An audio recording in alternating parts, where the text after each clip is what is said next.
बिस्मिल्लाहिर्रहमानिर्रहीम। अस्सलाम वालेकुम नाज़रीन, आप मेरा यूट्यूब चैनल देख रहे हैं। मैं इमरान खान। नरेंद्र मोदी ने कल भारत की कौम के साथ एक खिताब किया और भारत के सारे टीवी चैनल पता क्या कर रहे थे उस वक्त? उन सारों ने वॉर रूम्स बना लिए थे। जितने दिफाई तज्जियाकार थे भारत के अंदर, उनकी कीमतें बहुत बढ़ गई थी। उन सबको मिन्नतें कर करके टीवी चैनलों के ऊपर लाके बिठाया गया और सबको बिठा के ये प्लान किया गया कि क्योंकि नरेंद्र मोदी अब खिताब करने जा रहा है और ख़ास तौर पे बड़े ख़ास मौके के ऊपर खिताब कर रहे हैं और इस वक्त हमारे जवान शहीद हो चुके हैं उनके बकौल। अब हमारे बकौल तो वो शहीद नहीं हो सकते, लेकिन वहाँ पे उनके पास लाशें थी बहुत सारी। ऊपर गालवान में कब्जा हो चुका है, लाइन ऑफ एक्चुअल कंट्रोल से चीन अंदर घुसा हुआ है। तो ऐसा लग रहा था कि शायद आज नरेंद्र मोदी बड़ा सख्त स्टेटमेंट चीन के बारे में देगा और इसके ऊपर, इस उम्मीद के ऊपर भारत का जो गोदी मीडिया है, जितने टीवी चैनल्स हैं, उन सब ने वॉर रूम्स बना लिए थे और अपने अपने डिफेंस एनालिस्ट, तजियाकार, जिनका बड़ा कल रेट बढ़ गया था, उन सबको इकट्ठा करके बिठाया हुआ था। और 2 घंटे पहले से ही, जिसको वो चर्चा कहते हैं, 2 घंटे पहले से ही चर्चा हो रही थी।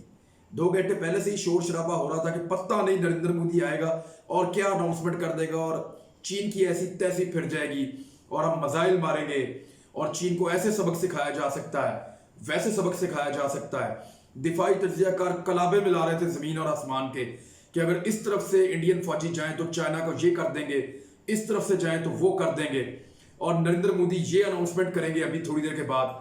तो वो बहुत सारी उम्मीदें लेकर बैठे थे। फिर नरेंद्र मोदी ने खिताब किया 4 बजे इंडियन टाइम के मुताबिक, शाम 4 बजे। अच्छा, वो जो खिताब नरेंद्र मोदी ने किया, उसमें सबसे इंटरेस्टिंग चीज पता क्या थी?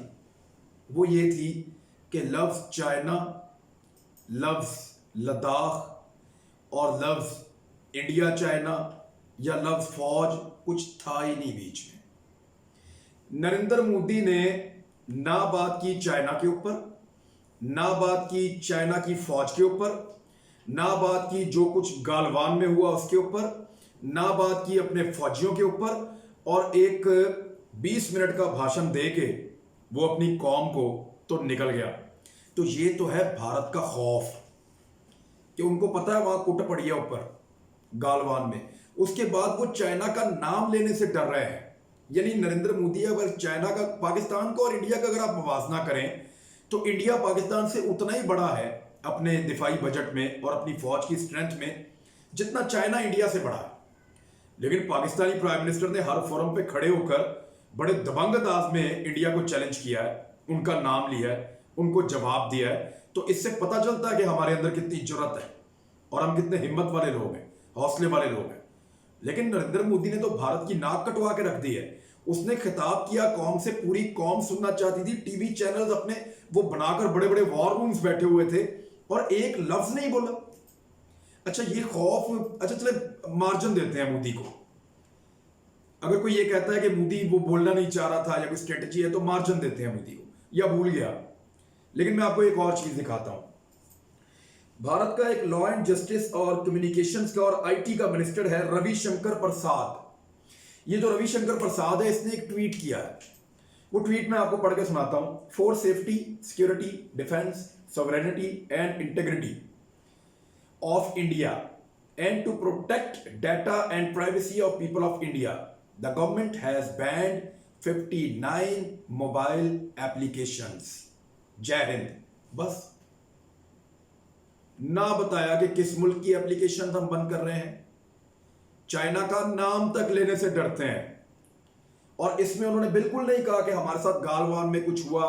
इसमें उन्होंने बिल्कुल नहीं कहा कि चाइना क्योंकि जारहियत कर रहा है। पाकिस्तान बड़ा स्ट्रेट फॉरवर्ड रहता है। पाकिस्तान जो कहता है वो करता है। हम ये करने जा रहे हैं, इसलिए करने जा रहे हैं क्योंकि उसने ये किया था। हम नेटो की सप्लाई लाइन बंद करने जा रहे हैं। चाइना से तो बहुत तगड़ा था, सारे मुल्क थे नेटो के। हम नेटो की सप्लाई लाइन बंद करने जा रहे हैं क्योंकि उसने हमारे जवानों पे हमला किया था। ये होती है जुर्रत, ये होती है बहादुरी। जब नेटो के फौजियों ने, अमेरिकन फौजियों ने पाकिस्तानी फौजियों पे अटैक किया और बाद में कहा गलती हो गई और हमें अफसोस है इसका, तो हमने कहा माफी मांगो, और उन्होंने माफी नहीं मांगी। तो हमने क्या किया था? हमने नेटो की, सारे मुल्कों की जितने मगरबी ममालिक हैं, कितने तगड़े हैं वो सारे, उन सब की सप्लाई लाइन काट दी थी हमने कहा नहीं जाएगा एक भी कंटेनर, और नहीं जाने दिया था चंद महीनों तक, और उसके बाद उनके दिमाग दुरुस्त हो गए थे। तो ये होती है जुर्रत जो भारत के अंदर बिल्कुल नहीं है। चाइना का नाम तक नहीं लिया, असल में उन्होंने किया ये है कि अवाम के दबाव के ऊपर उन्होंने सोचा क्यों ना अवाम को ही सबक सिखाएं जो टिकटॉक के ऊपर और सोशल मीडिया के ऊपर हमारी बेइज्जती कर रहे हैं। उन्होंने कहा टिकटॉक ही बंद कर दो, जो उनकी यूथ का, उनके नौजवानों का एक खिलौना था जिसको टिकटॉक कहते हैं, जिसके ऊपर वो अपनी एक्टिंग की, उनके बहुत सारे एक्टर्स भी इसके ऊपर है, तो वो अपना अपना शौक पूरा करते थे। तो उन्होंने वो खिलौना भी उनसे छीन लिया, चाइना का खिलौना टिकटॉक। तो टिकटॉक बंद करके बजाय चाइना को सजा देने की अपने ही नौजवानों को सजा दे दी है कि आपके पास ये खेलने की चीज थी, हमने आपसे ले ली। और मजे की बात ये है, जब उनसे वो चीज ली है 59 जो उन्होंने वो मोबाइल एप्लीकेशन बंद किए हैं, तो उसके अंदर एक दफा भी चाइना का नाम उनका आईटी मिनिस्टर भी नहीं ले सका।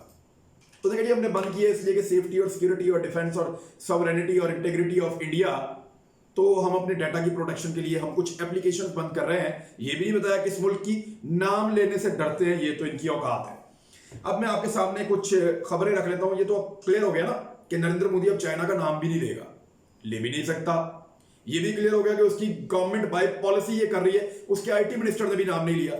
अब गोदी मीडिया ने क्या किया, पहले तो गोदी मीडिया की तरफ आ जाए, इंडिया का वो मीडिया जो मोदी की गोदी में बैठा हुआ है, उसकी तरफ आए तो मैं आपको कुछ मिसालें देता हूं। उन्होंने इसको पता क्या कहा, जो इंडिया ने कुछ चाइना की एप्लीकेशंस बंद की हैं सोशल मीडिया की, कि हमने चाइना को बहुत बड़ा नुकसान पहुंचा दिया इसके जरिए से। हालांकि इंडियन अदालत इसको पहले बंद करना चाहती थी, तो इंडियन गवर्नमेंट ने जवाब पता क्या दिया था। अदालत ने पूछा था टिकटॉक से देश को कोई खतरा है, कोई इंटेलिजेंस चोरी हो रही है यहां से, तो उन्होंने उस वक्त कहा था कि कोई खतरा नहीं है, कोई खतरा नहीं है, इस तरह का कोई खतरा नहीं है। लेकिन अब वो कह रहे हैं कि सिक्योरिटी, सॉवरेनिटी, बहुत सारे खतरात हैं, डाटा चोरी हो रहा है। तो अब वही सारी चीजें जो अदालत पहले पूछ रही थी तो कह रहे थे कुछ नहीं है, अब वो उसको बंद करते हुए वही वजह बता रहे हैं, लेकिन चीन का नाम नहीं ले रहे। अब आप आ जाएं, सबसे पहले मैं गोदी मीडिया का जिक्र करता हूं। गोदी मीडिया ने डिजिटल एयर स्ट्राइक का नाम दिया है इसको, डिजिटल एयर स्ट्राइक। इंडिया ने चाइना के ऊपर डिजिटल एयर स्ट्राइक कर दिया, उसकी एप्लीकेशंस बंद कर दी। आपके फौजियों को उन्होंने लोहे के डंडे, चपेड़े और पत्थर मार मार के, कराटे मार मार के मार दिया है, उनका बेड़ा गर्क कर दिया, उनकी लाशें पड़ी हुई हैं 50 से ज्यादा। तो आप उनकी एप्लीकेशंस बंद करेंगे? बस डूब के मर जाना चाहिए इतनी बड़ी फौज रख के भी। दुनिया की दूसरी तीसरे नंबर पे सबसे ज्यादा तादाद वाली फौज है, इतना बड़ा उनका बजट है, तो डूब के मर जाना चाहिए उनके आर्मी चीफ को भी, उनकी फौज को भी और उनकी हुकूमत को भी, और बाकी डूब के ही मर जाना चाहिए वैसे। अब ये डिजिटल एयर स्ट्राइक का उसको नाम दे रहे हैं। इसके अंदर जी टीवी जो है वो ये कह रहा है, इसके अंदर जो है वो टाइम्स नाउ टीवी जो है उसने भी डिजिटल स्ट्राइक सेम टाइम में। और उसके बाद एक क्लिप है जो बड़ा मशहूर हो रहा है, अर्नाब गोस्वामी का, एक बहुत जबरदस्त कॉमेडियन है, और उसको इंडिया वालों ने गलती से जर्नलिस्ट समझ लिया है, और वो कह रहा है अनप्रेसिडेंट मूव, और हमने ये कर दिया, वो कर दिया, मार भगाया, चीन के बखिए उधेड़ दिए।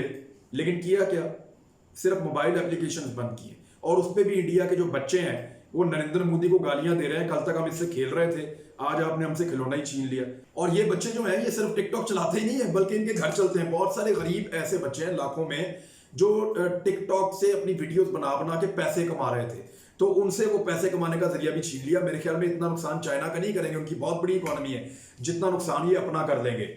तो जो गोदी मीडिया उसने को कैसे प्रेजेंट किया, ये आप यहाँ पे भी देख लें किस तरीके से ये जो टीवी चैनल्स हैं, रिपब्लिक टीवी, टाइम्स नाउ, जी टीवी और दूसरे टीवी, डिजिटल एयर स्ट्राइक। यानी अगर ऐसी स्ट्राइक्स आपने करनी है तो फिर डूब मरने का मकाम है आपके लिए, अपने फौजियों की लाशों से जाके माफी मांग लें। अच्छा, अब उसके अलावा मैं आपको एक बंदे का ट्वीट जो है वो दिखाता हूं, और ये बंदा आप जरा गौर से देखें और इसको पहचानें। ये वो आदमी है जो नरेंद्र मोदी का साथी है, इसने हमेशा नरेंद्र मोदी का साथ दिया है। वो बंदा भी बेचारा तंग आके सच बोलने पे मजबूर हो गया, क्योंकि उसके घर से उसको ताने मिल रहे हैं। अब ये क्या रहा है, ये मेजर जनरल बख्शी है, आपको याद होगा पाकिस्तान के खिलाफ बहुत बोलता है, चीन के खिलाफ भी बहुत बोलता है, लेकिन आजकल इसकी बोलती बंद है। इसने ये कहा कि कोर कमांडर्स की एक मीटिंग है, और उससे पहले की सिचुएशन ये है कि चाइना जो है वो इंडिया के जिन इलाकों पे उसने कब्जा किया था उससे 1 इंच भी पीछे जाने के लिए तैयार नहीं हो रहा, और उसने खतरनाक हथियार लाके वहां रख दिए हैं। और चाइना की एक डिवीजन है जो वहां पे पहुंचाई गई है और वो मोटर राइफल डिवीजन है और बहुत सारी गाड़ियां वहां पे चाइना की मौजूद हैं। तो ये चीज़ें इसने बताई जनरल बख्शी ने। जनरल बख्शी ने एक और ट्वीट किया। एक और ट्वीट में मैं आपको तर्जुमा बता देता हूँ। एक और ट्वीट में ये कह रहा है कि चाइना जो है उन तमाम इलाकों में वापस आ गया जहां से वो गया था। अब ये अपना झूठ छुपाने की कोशिश कर रहा है क्योंकि इसने टीवी चैनल्स पे बहुत सालों पे जाके कहा कि चाइना वापस चला गया, लेकिन इसको पता चला कि वो तो वापस गया ही नहीं। तो अब उसको अपना झूठ को जो है वो छुपाने के लिए वो कह रहा है चाइना वापस आ गया। तो हम आपको पहले दिन से बता रहे हैं चाइना 1 इंच नहीं हिला। तो चाइना जो है वो अपनी जगह पे वापस आ गया है और अब हमें चाहिए कि हम आपस में लड़ने की बजाय चाइना की तरफ फोकस करें। चाइना दबाव बहुत ज्यादा बढ़ा रहा है, ये जनरल बख्शी ने कहा है, और वो कह रहा है कि कांग्रेस से लड़ने की बजाय हुकूमत को चाहिए कि वो चाइना को जवाब दे। तो ये वो जनरल बख्शी है जो नरेंद्र मोदी का बड़ा दोस्त था, लेकिन अब इंडिया में गालियां इतनी पड़ी हैं कि इस बेचारे को भी ये स्टेटमेंट देना पड़ गया है। अब आ जाए आप उनकी तरफ जो थोड़ा सा सही रिपोर्टिंग करते हैं कि एनडीटीवी ने कुछ तस्वीर जारी की हैं और उनके मुताबिक गालवान वैली में जो नए स्ट्रक्चर्स बन रहे हैं वो 423 मीटर अंदर है भारत के इलाके में। जो पहले चीन के पास था अब वो जो है वो पहले भारत के पास था वो चीन के पास है। वहां पे नए स्ट्रक्चर बन रहे हैं, उनके उन्होंने नक्शे जारी किए हैं। उन्होंने कहा है कि 1960 में बीजिंग ने जिन चीजों को अपना माना था इस एरिया में वो उनसे भी आगे आ गया और पता नहीं मजीद कितना आगे जाना चाहता है। उन्होंने कहा कि हमारे पास कुछ सैटेलाइट इमेजेस हैं, एनडीटीवी भारत का कह रहा है, जिनसे पता चलता है कि यहाँ पे चीन के टैंक्स पहुंच गए हैं, उनके जो गाड़ियां हैं बहुत सारी पहुंच गई हैं। 14 लड़ाका गाड़ियां हमने खुद आइडेंटिफाई की हैं, वो ये कह रहे हैं, और बहुत बड़े बड़े यहाँ पे शेल्टर्स हैं जो चीनी फौजियों ने बनाए हैं और ये सारी चीजें वहां पे आइडेंटिफाई हो गई और फिंगर 8 से लेकर फिंगर 4 के दरमियान इस सारे इलाके पे इस वक्त चीन का कब्जा है, ये कह रहा है एनडीटीवी। अब आ जाए जरा इंडिया के एक और इलाके पे कब्जा हो गया है, और वो कौन सा इलाका, मैं आपको जरा आज थोड़ी सी इसकी डिटेल बताता हूं। अरुणाचल प्रदेश का नाम तो आपके सामने आ रहा होगा, लेकिन अब आपको थोड़ी इसकी तफसीलात में ले जाते हैं। मामला ये हुआ है कि बिजनेस स्टैंडर्ड ने इसकी खबर छापी है और अजय शुक्ला जो है उन्होंने इसको रिपोर्ट किया है। ये कर्नल अजय शुक्ला है और ये बहुत सही रिपोर्टिंग कर रहे हैं। इनके मुताबिक चाइनीज फौजी एक और सिमत से अंदर आ गए हैं। इससे पहले वो 7 जगहों पे अंदर आए थे, मुख्तलिफ 7 मुकामात से लद्दाख सिक्किम वो अंदर आए थे। उन्होंने आगे जगहों को कंट्रोल कर दिया था और इंडियंस को खुदेड़ के पीछे भेज दिया था। अब चाइनीज फौजी एक और मजीद जगह पे अंदर आ गए हैं, जिस जगह को वो बता रहे हैं कि ये है अरुणाचल प्रदेश का इलाका मैकमोहन लेन। ये जो मैकमोहन लाइन है ये बड़ी इंपॉर्टेंट है इंडिया के लिए, और यहां पे आने का मतलब है कि अरुणाचल प्रदेश अब तकरीबन चाइना के कंट्रोल में जा रहा है।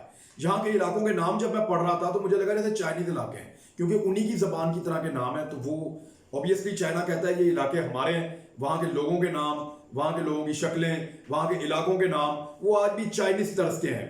ये तवांग और वेलोंग ये 2 एरियाज हैं जहां पे इस वक्त चाइना ने पेशकदमी की है और पीपल्स लिबरेशन आर्मी ने इन इलाकों पर भी अपना कंट्रोल हासिल कर लिया है अरुणाचल प्रदेश में। तो नरेंद्र मोदी तो ये कह रहा था कि उधर लद्दाख में कोई नहीं आया, तो ये अरुणाचल प्रदेश में भी घुस गए हैं, सिक्किम से भी आ गए हैं, और 7 मुकामात पहले थे और 2 मुकामात ये हैं। 9 जगहों से इंडिया की जमीन पर चाइना ने कब्जा कर लिया है और 20 फौजी ऑन रिकॉर्ड और 50 से ज्यादा फौजी हकीकतन इंडियन फौज के मार दिए हैं। इंडियन फौज में बदली है और उसका बदला नरेंद्र मोदी ने लिया है चाइना का टिकटॉक बंद करके, और वो बंद भी ऐसा किया है कि नाम तक नहीं ले पा रहा है। आपको पता है नाम क्यों नहीं लेते? नाम इसलिए नहीं लेते कि ये बहुत सियाणे हैं। ये सोचते हैं कि कल को ताल्लुकात बहाल करने पड़े तो हम कोई ऐसा स्टेटमेंट ना दे दें जो कल को हमारे गले पड़े। हमसे सीखो बहादुरी, हम कश्तियां चला के लड़ते हैं, हमसे सीखो। अब तक के लिए इतना ही नाज़रीन, ये डिटेल्स थी मैंने अब तक पहुंचा दी। अपना ख्याल रखिएगा, हमारे चैनल का भी ख्याल रखिएगा। इसको लाइक करें, सब्सक्राइब करें, दोस्तों के साथ शेयर करें ताकि मेरी टीम की ज्यादा हौसला अफजाई हो। अल्लाह हाफिज।